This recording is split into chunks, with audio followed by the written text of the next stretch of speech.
In spite of these two teams competing in different conferences, and this being the case for a few years now, this is still a sneaky rivalry game happening and brewing in the Sunshine State.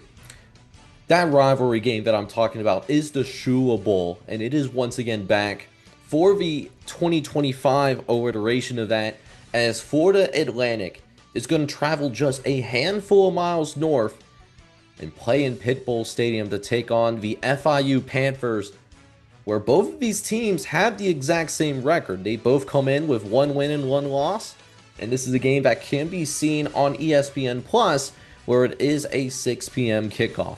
Now, both of these teams are coming in with a variety of different moods going in. If you want to take a look at what happened last week, but at the same time, if you look at what has happened in terms of their respective seasons, it's been a similar formula, right? So both teams have had, dominant wins over FCS programs thus far. But when they've played against a power conference team, they struggled mightily. And for Florida Atlanta, that mightily of struggling happened in the first week of the season.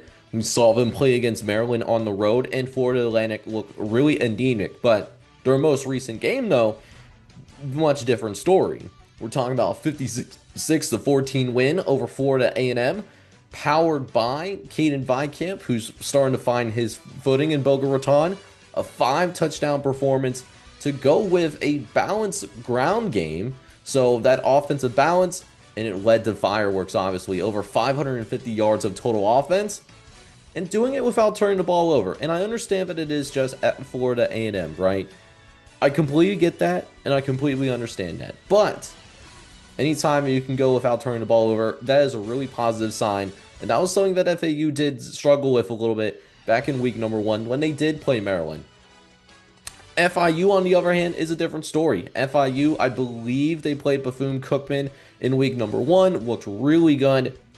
And then they traveled to Penn State, and it's a 34-0 loss. So if you look at the score and you look at nothing else, FIU was decimated, they were ramsacked, they were bamboozled.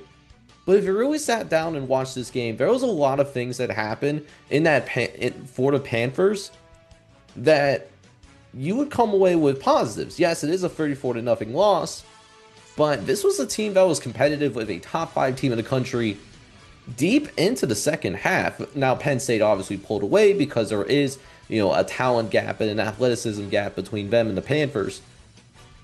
But there were certainly things that you like about FIU, and you love the competitive spirit of the Panthers.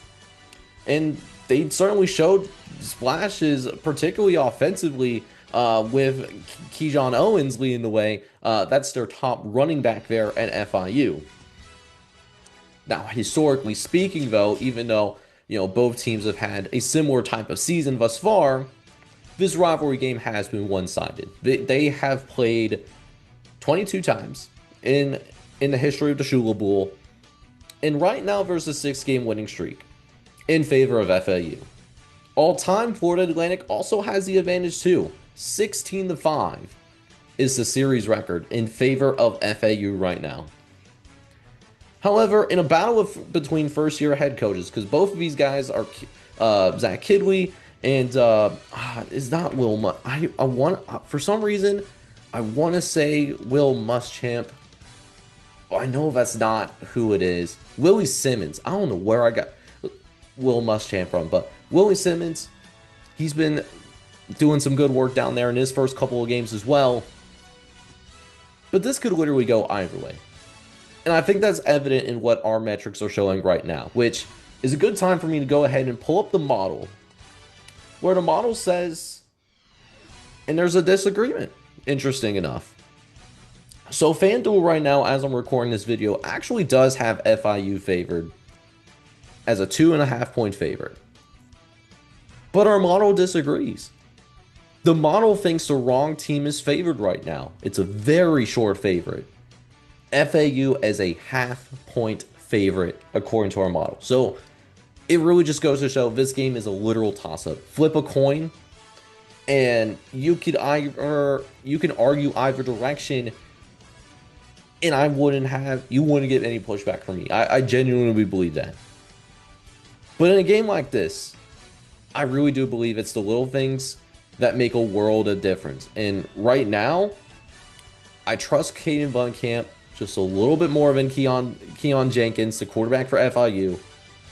And I also believe that Zach Kidney, with what he's been able to do at FAU and the progresses he's made from the preseason to right now, I think he's just a little bit further along than their rival counterparts. And they're also not coming off of a physically opposing game like FIU is coming off of a Penn State matchup. For FAU, their game was a lot less physically demanding. So I think they're going to come in a little bit fresher than what FIU is going to be. Although I am very high on FIU when they get into Conference USA action. I think they can certainly make some noise once they get into really the thick of conference play. This will absolutely be a four-quarter affair. I would be surprised if this ended up being a blowout in either direction. But I think at the end of the day, I do expect FAU to expand that winning streak, get it to 7 games, and FAU will win an incredibly close one. 34-28. I'm going to call that as the final score in favor of the Florida Atlantic Owls. And Zach Kentley and the boys are going to start his tenure off pretty well with a 2-1 overall record to begin his coaching career at FAU.